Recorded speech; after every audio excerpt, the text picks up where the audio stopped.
कि जो हमारे बेरोजगार भाई बंधु थे उनकी सीट पर परीक्षा दे करके ये हम लोग कौन सा बड़ा काम करते। 28,000 आप देख रहे हैं कि प्राइमरी में और सेकेंडरी सब मिला करके 42,000 नियोजित शिक्षक पास कर गए हैं। तो कम से कम जो 28,000 प्राइमरी में पास किए हैं वो तो बेरोजगार अभ्यर्थियों के सीट खा गए ना। तो इतने बेरोजगारों की जो बदुआ लगेगी, हम लोग उससे बचना के लिए कहते थे कि सब लोग बचिए, बेरोजगार युवाओं के सीट पर आप फॉर्म मत भरिए। नमस्कार, मैं हूं अनुकुल तिवारी और आप लाइव सीरीज देख रहे। देखिए, आप सबको मालूम होना चाहिए कि कल बड़ी बैठक है। सारे नियोजित शिक्षक धीरे धीरे पटना पहुंचे। हमारे साथ कुछ नियोजित शिक्षक मौजूद हैं। अमित विक्रम मौजूद हैं, टीटी शिक्षक संघ के अध्यक्ष हैं। आप बताइए कि धीरे धीरे सबको ला रहे हैं पटना। जी। क्या होने वाला है कल? देखिए, कल हम लोगों के पूरे प्रदेश के शिक्षकों के साथ बैठक है और बैठक में जो ये नई नियमावली आई है, विशिष्ट शिक्षक नियमावली, इस पर हम लोग चर्चा करने वाले हैं।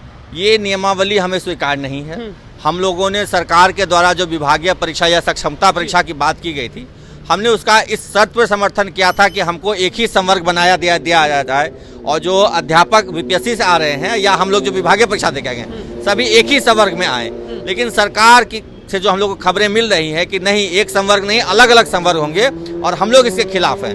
हम लोगों को एक विद्यालय में 2 संवर्ग के शिक्षक नहीं चाहिए, एक ही संवर्ग के शिक्षक हो। इसी मुद्दे पे कल हमारी बैठक है। तो ये जो बीपीएससी शिक्षक भर्ती परीक्षा हुई थी वो आप नहीं दिए? हम लोग क्यों देंगे? हम लोग पहले से शिक्षक हैं और आपके चैनल के माध्यम से मैं शुरू से अपील करता रहा हूं कि नियोजित शिक्षकों को जो नए हमारे फ्रेश अभ्यर्थी थे उनकी सीट पर परीक्षा नहीं देनी चाहिए थी। हमें पूरा विश्वास था कि सरकार हमें राजकर्मी का दर्जा देगी और आप देख भी रहे हैं कि राजकर्मी की तैयारी भी है। भले ही कुछ तकनीकी पहलुओं पर हमें मतभेद है और हम लोग उससे सुधार चाहते हैं। बहुत लोग अभी आपको देख रहे होंगे तो वो लोग सोच रहे होंगे कि जब इतना कह रहे हैं लोग तो इससे अच्छा परीक्षा दे देते। इससे अच्छा परीक्षा कौन सी परीक्षा? सवाल ये है कि जो हमारे बेरोजगार भाई बंधु थे उनकी सीट पर परीक्षा दे करके ये हम लोग कौन सा बड़ा काम करते।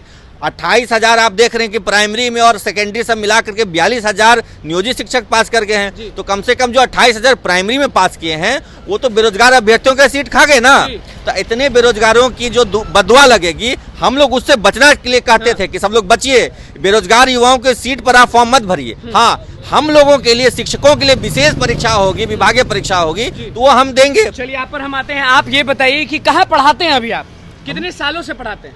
हम विगत 7-8 साल से पढ़ा रहे हैं। 7-8 साल से पढ़ा रहे हैं। तो ये बताइए कि कल बड़ी बैठक है तो बड़ा निर्णय लेंगे, हमेशा बड़ा निर्णय लेते हैं आप लोग। कल क्या निर्णय लेने वाले हैं?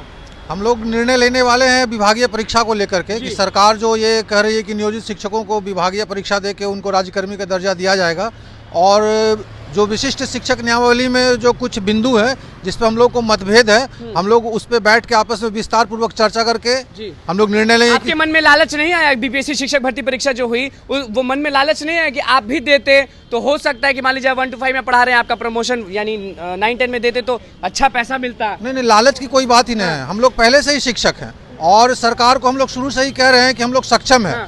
और ये बीपीएससी की परीक्षा में पूर्व से जो कार्य शिक्षक है, ये सभी शिक्षकों ने जो परीक्षा में बैठे बीपीएससी की परीक्षा में, उन्होंने साबित कर दिया कि पूर्व से कार्य सभी शिक्षक सक्षम है। उनको दोबारा परीक्षा देने की कोई ये तमाचा है जो लोग मजाक उड़ाते थे सरकारी शिक्षकों का। बिल्कुल ये उनके मुंह पे करारा तमाचा है जो शिक्षकों को कहते थे कि ये अयोग्य है। सरकार भी कहती थी कि शिक्षक योग्य नहीं है, जो पूर्व से कार्य थे वो अयोग्य हैं और इसलिए हम बीपीएससी से बहाली लेके योग्य शिक्षकों की भर्ती करेंगे। और इसी परीक्षा में शिक्षकों ने बैठ के ये बता दिया कि पूर्व से कार्य शिक्षक पूर्णतः योग्य है। नियोजित शिक्षक जो परीक्षा दिए वो तो साबित कर दिए, लेकिन आपका क्या होगा? हम लोग ये जो सक्षमता परीक्षा जो सरकार रख रही है कि हम लोग को देने की बात कर रही है, हाँ, वो देने में झिझक नहीं? कोई झिझक नहीं, क्योंकि हम लोग पहले से भी एग्जाम दे करके ही आए हैं हम लोग। तो एक सवाल आपसे ये है कि अगर वो देने में झिझक नहीं, वो देने में शर्म नहीं, तो ये क्यों नहीं दिए थे? एक्चुअली ये जो हमारे जो अनियोजित बंधु हैं उनका शिक्षक अभ्यर्थी जो है उनका नियोजन हो, वो भी जो है ये मतलब शिक्षक बने, इसके लिए बहाली में शामिल हो। हम ही लोग अगर बार अगर एक ही सीट पर हम लोग ये एग्जाम देंगे तो फिर वो लोग तो घर बैठे ही रह जाएंगे। जो बिहार के सरकारी स्कूलों में शिक्षकों की जरूरत है वो तो पूरी नहीं होगी। जी नहीं, पूरी नहीं होगी। जी। और अभी जो रिजल्ट निकला उसमें तो जग जाहिर है कि 50% सीट पर जो है नियोजित शिक्षक की जो है जी।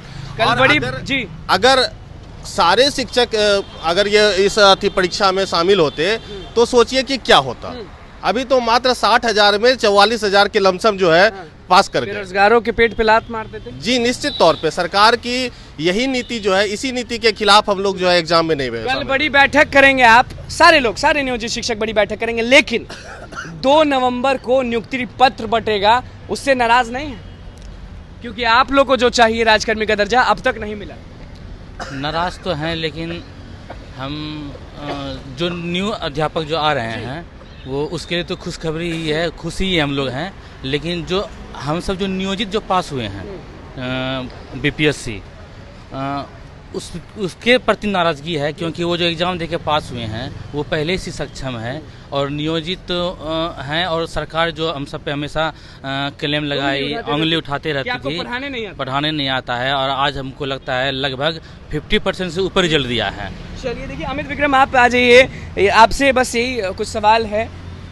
तो नियोजित शिक्षक सारे लोग कह रहे हैं कि साबित कर दिए, क्योंकि सब लोग इल्ज़ाम लगाते थे कि पढ़ा नहीं पाते हैं, व्यवस्था ठीक नहीं है। आप सालों से पढ़ाते हैं। 2 नवंबर को नीतीश कुमार गांधी मैदान में नियुक्ति पत्र बांटेंगे और आप कल बड़ी बैठक कर रहे हैं। देखिए, हमारा बैठक जो है वो बिल्कुल अलग मुद्दे पर है कि जो पहले से जो पूर्व से कार्यरत शिक्षक हैं 4.5 लाख की संख्या में, उनके लिए जो एक राजकर्मी बनाने की जो प्रक्रिया हो रही है, उसकी जो नियमावली है, उनके बिंदुओं पर हमारी बैठक है। हम लोग हमेशा से यही मांग रही है कि शिक्षकों को जो पूर्व से कार्य उनको राजकर्मी दर्जा दिया जाए, और जो नए सीट थे उन पर नए अभ्यर्थियों की बहाली होनी चाहिए थी।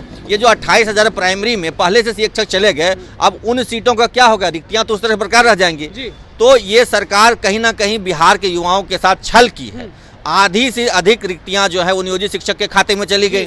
तो ये उनको सोचना चाहिए अभ्यर्थियों को। हम जो कल बैठक कर रहे हैं वो हमारे राज्यकर्मी के लिए जो प्रक्रिया तय की जा रही है, जो नियमावली बन रही है। क्या लग रहा है, अभी भी आस है? वार्तालाप 2 अक्टूबर से कहा जा रहा था, अब 2 नवंबर आ गया, नियुक्ति पत्र बटेगा। देखिए, आस नहीं, भरोसा है। हमें अपने संघर्ष पर भरोसा है। हमने बड़ी लड़ाई लड़ी है। नीतीश कुमार पे भरोसा है कि नहीं? नीतीश जी से ज्यादा अपने संघर्ष पर भरोसा है। नीतीश जी की मजबूरी है, सरकार की मजबूरी है नियोजित शिक्षकों को राजकर्मी का दर्जा देना। बिहार में एक बड़ी आबादी नियोजित शिक्षक और उनके परिजनों की है। आने वाले समय में चुनाव होना है। ऐसे समय में हमारे एक संगठित वोट बैंक की नाराजगी सरकार, सारे लोग पहुंच रहे हैं कल। बिल्कुल सारे लोग पहुंच रहे हैं और शिक्षक एकजुट रहते हैं। कहीं कोई जाति धर्म का बंधन नहीं होता है। हम लोगों के लिए, हित के लिए जो सरकार सोचती है, जो काम करती है, उसको हम लोग वोट देते हैं। हम लोग यहाँ चार अलग अलग जातियों से हैं। अलग अलग जाति, कोई जाति कभी पूछे इनसे कि यादव हैं कि ब्राह्मण हैं? पूछिए आप पूछिए। कौन जाति के हैं आप? हम यादव हैं। यादव हैं। आप कौन जाति के हैं? मैं राजपूत हूँ। आप कौन जाति के हैं? जी मैं चंद्रवंशी हूँ। चंद्रवंशी। आप? चारों अलग अलग जाति के? बिल्कुल है, लेकिन हमारी एक जाति है, हम शिक्षक हैं। और चुनाव में भी हम लोग इसी सोच के साथ काम करते हैं कि हम लोग शिक्षक के लिए जो अच्छा सोचेंगे हम उनको वोट करेंगे। सरकार इस बात को जानती है और सरकार हमारी नाराजगी मोल नहीं ले सकती। बड़ा डिसीजन होने वाला है। बिल्कुल बड़ा डिसीजन होगा और एकजुटता के साथ पूरे बिहार के शिक्षक सरकार से यह मांग करेंगे कि किसी तरह का भेदभाव नहीं हो। विद्यालय में एक संवर्ग हो, अध्यापकों का एक ही संवर्ग हो, शिक्षकों को अलग अलग समूहों में ना बांटा जाए। कल बड़ी बैठक है नियोजित शिक्षकों की, बड़ा मुद्दा है और बड़ा चीज होने वाला है कल। कुर्मी हैं, चंद्रवंशी हैं, राजपूत हैं, यादव हैं, जात नहीं देखते हैं। लेकिन ये भी कह दिए हैं कि अगले साल जब चुनाव होगा, जो शिक्षकों को नहीं पूछेगा उसको हम लोग नहीं पूछेंगे। कल बड़ी बैठक है, नियोजित शिक्षक जुट रहे हैं और क्या डिसीजन लेंगे वो हम आपको दिखाते रहेंगे। लेकिन देखिए, रात में ही सारे लोग धीरे धीरे पहुंच रहे हैं पटना। अब देखना ये होगा कि कल कौन सा बवाल होता है। बीपीएससी शिक्षक भर्ती परीक्षा में भी बोले तो बस लाइव सीरीज के साथ बने चैनल को सब्सक्राइब कीजिए। धन्यवाद।